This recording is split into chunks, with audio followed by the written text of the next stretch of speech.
अमेरिकी राष्ट्रपति Donald Trump ने गाजा युद्ध खत्म करने के अपने प्लान पर हमास को सख्त चेतावनी दे दी है।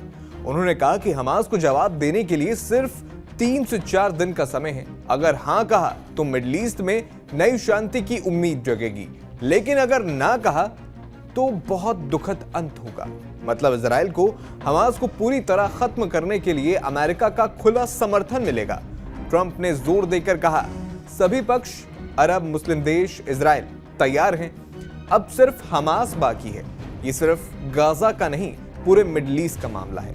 ट्रंप ने व्हाइट हाउस में प्रेस कॉन्फ्रेंस में बंधकों की तुरंत रिहाई पर जोर दिया। उन्होंने कहा, हम सभी बंधकों को वापस चाहते हैं और हमास से अच्छा व्यवहार भी।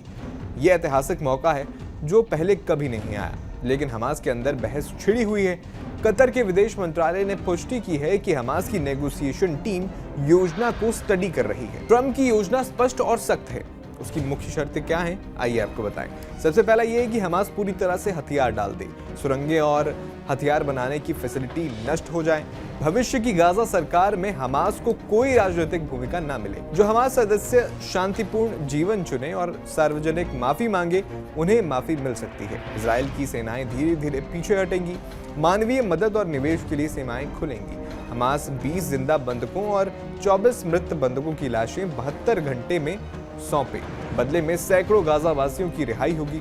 गाजा से विस्फोटक हटाना, स्थिर नागरिक प्रशासन बनाना और लंबी शांति सुनिश्चित करना इस प्लान के तहत आता है।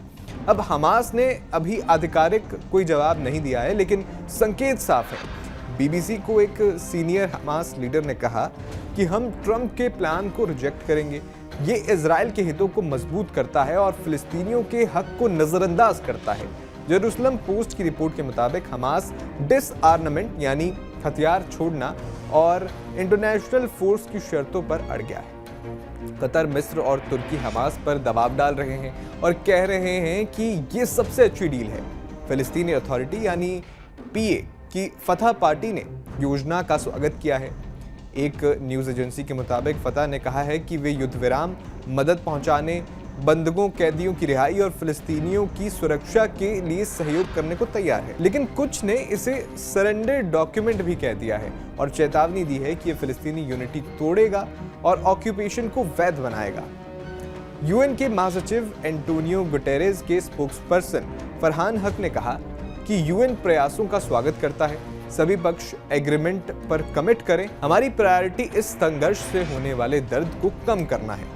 विश्लेषकों का कहना है कि हमास के अंदर मतभेद और बंधक डिमांड से डील मुश्किल हो सकती है। अगर ये ऑफर रिजेक्ट हुआ तो युद्ध लंबा खिंचेगा। दुनिया की नज़र हमास के अगले कदम पर है। आपका इस पर क्या कहना है, हमें कमेंट बॉक्स में ज़रूर बताएं।